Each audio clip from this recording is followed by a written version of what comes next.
Bismillah wa bihamdi. Assalamualaikum warahmatullahi wabarakatuh. Alhamdulillah wassalatu wassalamu ala rasulillah amma ba'du. Bagaimana kabar semuanya? Mudah-mudahan kita semua dalam keadaan sehat walafiat dan dilindungi oleh Allah Subhanahu wa taala.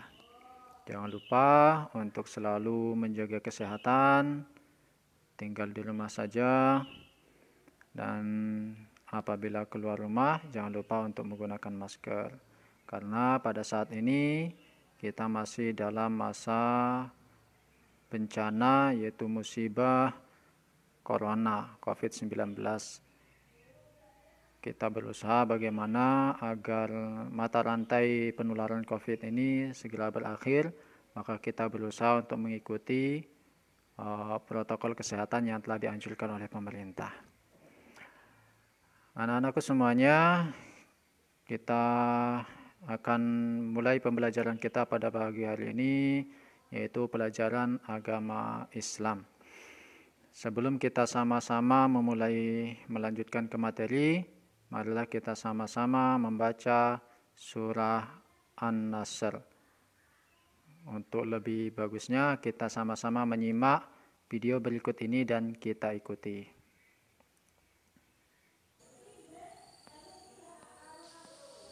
Bismillahirrahmanirrahim.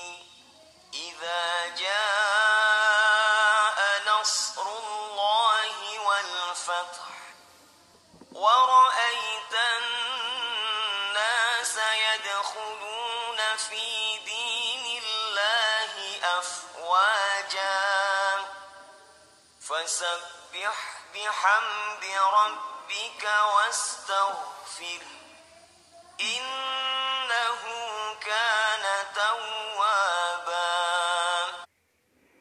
Gimana? Bisa diikuti? Coba kita ulang bersama lagi. Bismillahirrahmanirrahim. Idza jaa nasrullahi wal fath wa ra'aitan nasa yadkhuluna fi dinillahi afwaja fasabbih bihamdi rabbika wastaghfir innahu kana tawwaba. Nah, untuk adik-adik yang masih belum lancar, nanti video ini bisa diulang lagi untuk mengikuti, memperlancar bacaannya sehingga bacaannya bisa menjadi baik dan benar.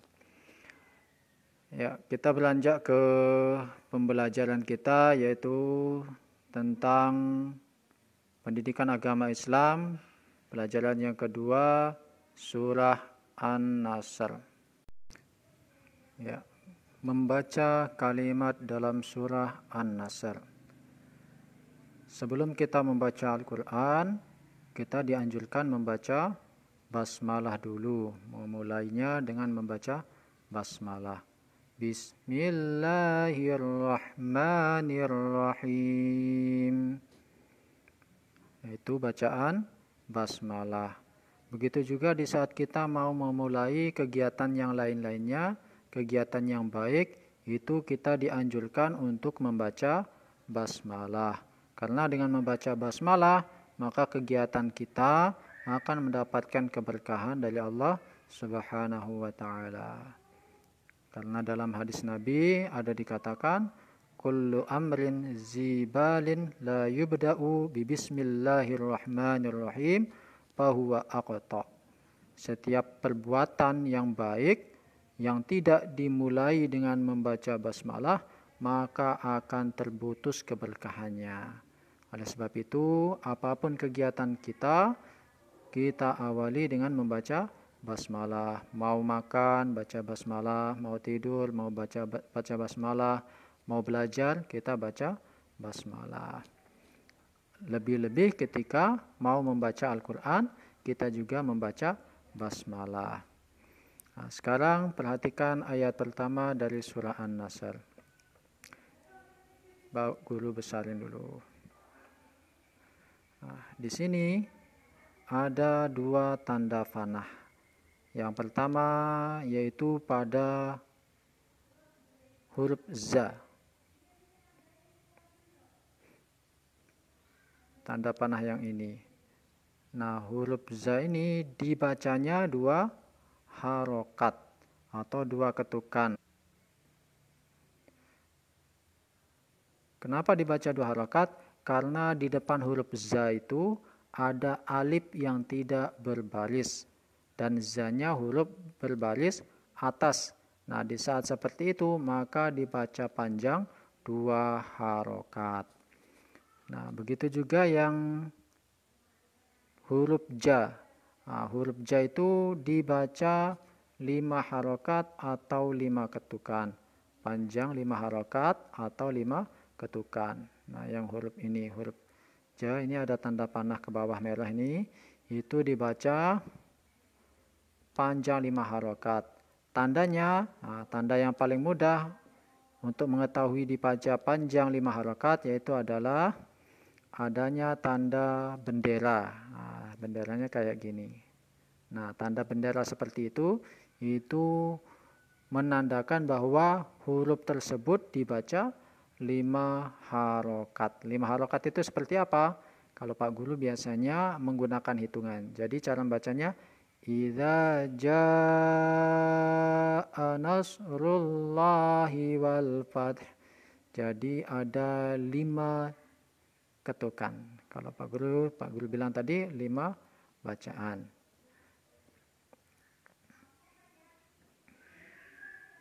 Coba sekarang kita baca satu ayat ini. Idza jaa nasrullahi wal fath. Nah, kurang lebih seperti itu cara membacanya dengan 2 harokat dan 5 harokat. Beranjak ke ayat selanjutnya yaitu wa ra'aitan nasa yadkhuluna fi dinillahi afwaja. Nah, coba kita lihat tanda panah di bawah wa ra'aita. Nah, ada tanda panah ke bawah ini. Nah, tanda panah ini itu menunjukkan ke huruf A yang di depannya ada huruf ya mati. Nah, cara membacanya gimana? Cara membacanya dibaca ai, bukan ai. Nah, ini tulisannya lebih besar lagi. Jadi cara membacanya ai, bukan ai. Jadi kalau kita baca wa ra'aitan nasa, nah, seperti itu. Beranjak ke tanda panah yang selanjutnya yaitu yadkhulu. Cara membaca huruf kha. Jadi kha itu kayak kalau Pak Guru biasanya kayak seperti orang ngorok. Nah, kalau tidur itu ngorok. Seperti itu. Jadi ketika membaca kha ada suara kayak di tenggorokan seperti orang ngorok. Yadkhuluna fi dinillahi afwaja. Nah, itu cara membaca huruf kha, bukan yang lain. Terus ke ayat yang selanjutnya, di sini ada tasydid. Jadi cara membacanya kalau di sini dikatakan ditekan. Cara membacanya kayak apa?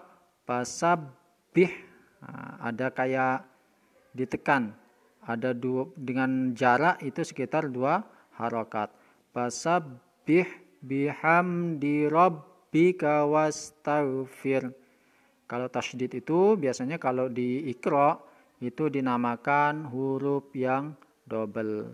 Tasydid itu tandanya apa? Nah, tandanya yang seperti angka 3 terbalik seperti ini. Nah, itu namanya tasydid. Apabila ada tanda seperti itu, maka cara membacanya ditekan.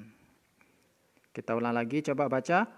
Fasabbih bihamdi rabbika wastaghfir innahu kana tawwaba. Nah, kira-kira seperti itu penjelasan tentang tata cara atau cara membaca surah An-Nasr. Coba kita sama-sama baca kembali surah An-Nasr. Kita cari dulu mana dia. Coba kita bisa ulang lagi. Bismillahirrahmanirrahim. Idza jaa nasrullahi wal fath wa ra'aitan nasa yadkhuluna fi dinillahi afwaja fasabbih bihamdi rabbika wastaghfir innahu kana tawwaba. Ya, kurang lebih seperti itu cara membaca surah An-Nasr. Beranjak ke kegiatan selanjutnya, yaitu adalah memahami isi dari surah An-Nasr.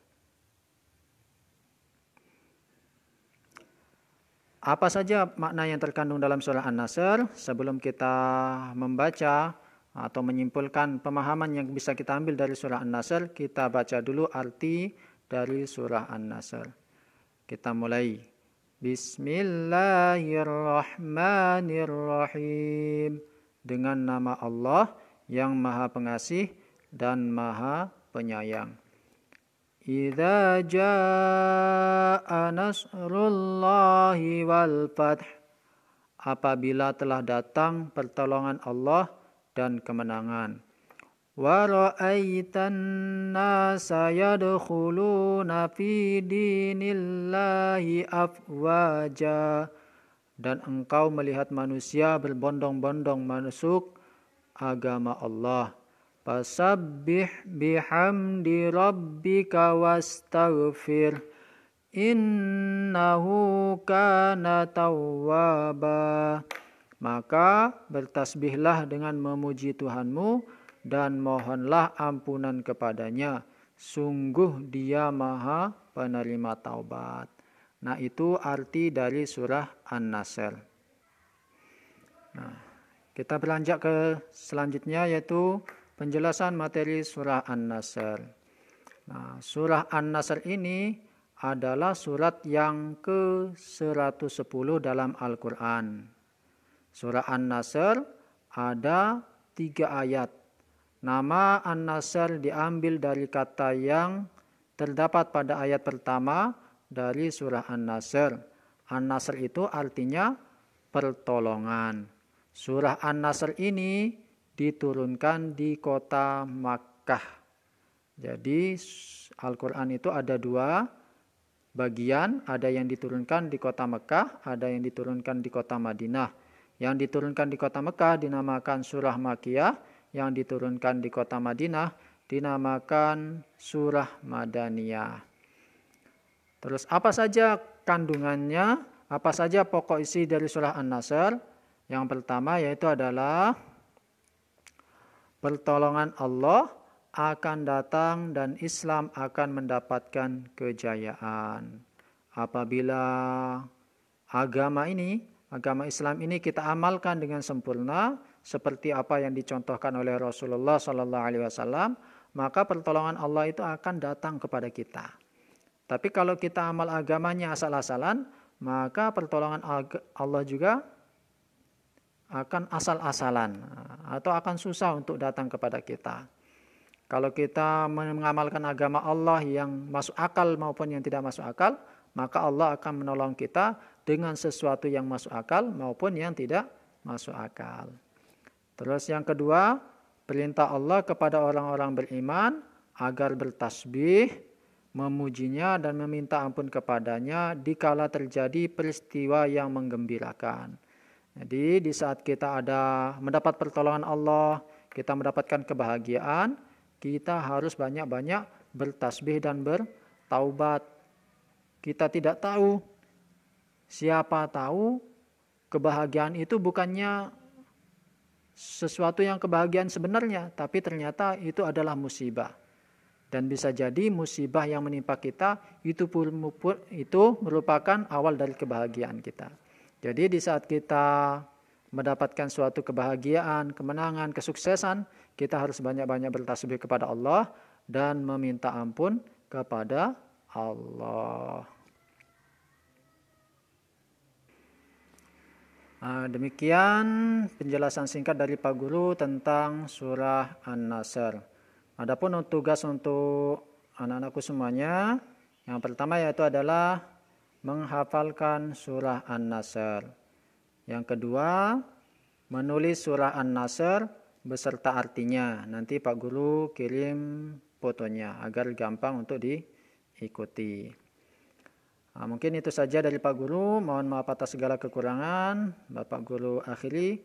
Assalamualaikum warahmatullahi wabarakatuh. Semua pergi menghadapi